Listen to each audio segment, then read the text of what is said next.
ٹھیک ہے جی, اس کا تجربہ ہم نے گزشتہ حکومت کے اندر دیکھا ہے.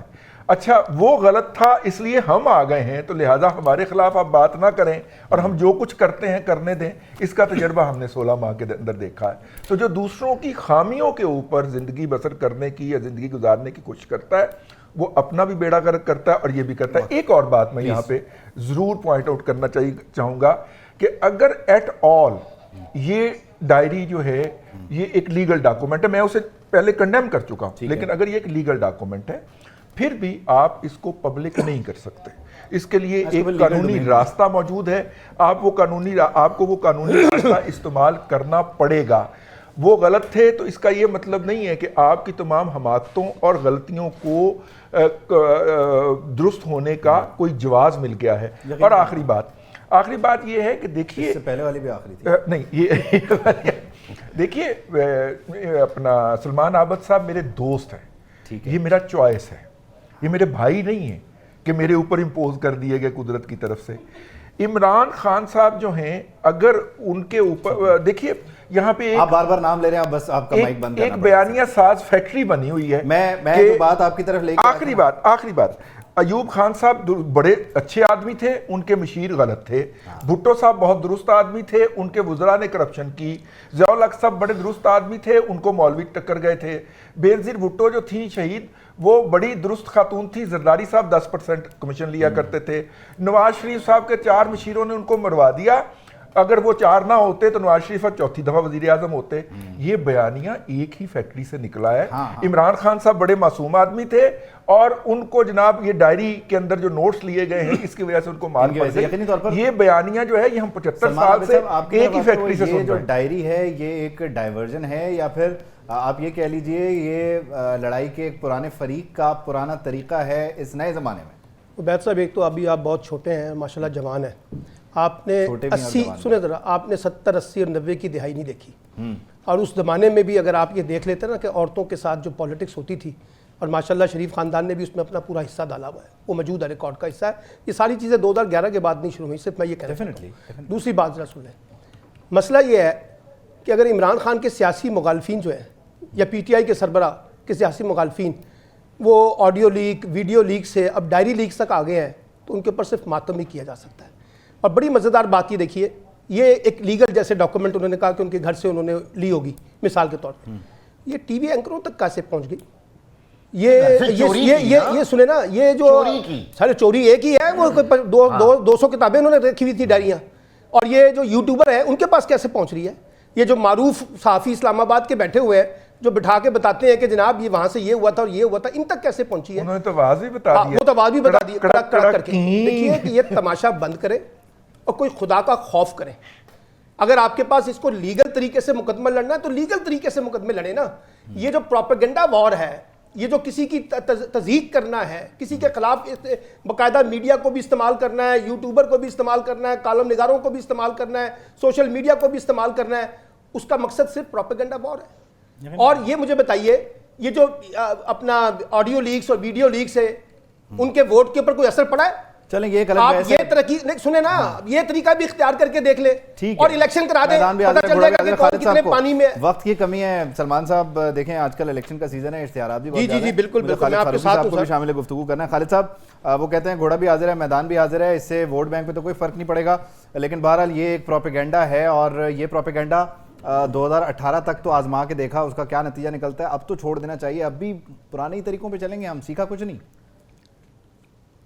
ہمیں سیکھنا چاہیے. میں اپنے دوستوں سے بالکل متفق ہوں کہ یہ جو حرکت ہے یہ غیر اخلاقی ہے, اور سیاست میں یہ ہتھکنڈے جو ہیں پہلے بھی آزمائے جاتے رہے, پہلے بھی اختیار کیے گئے, اور ان کو یہ سلسلہ ختم ہونا چاہیے.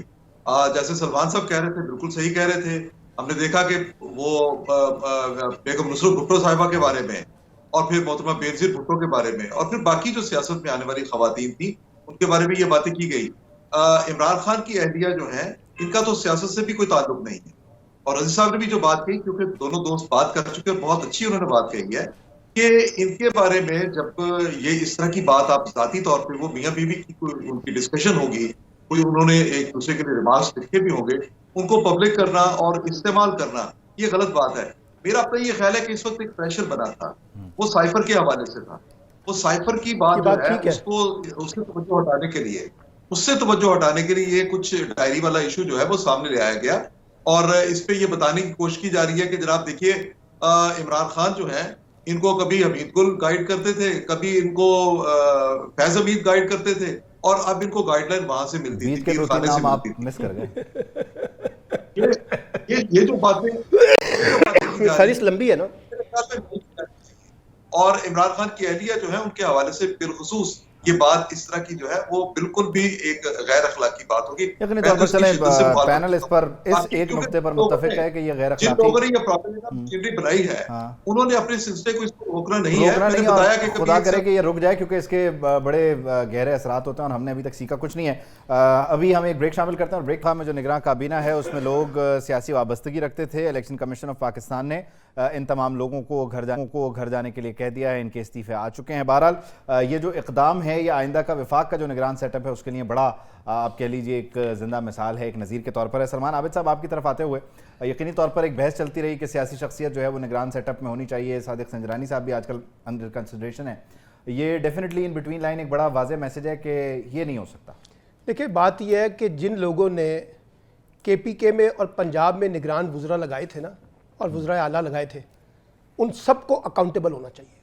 یہ جو 4 مہینے مختلف جماعتوں کے تنخواہ دار ملازم، باقاعدہ عہدیدار بھی ہیں ان میں سے، ان کو آپ نے وزیر بنایا، 4 مہینے تک الیکشن کمیشن بھی خاموش رہا، اور جن لوگوں نے نگران حکومت بنائی وہ بھی خاموش رہے۔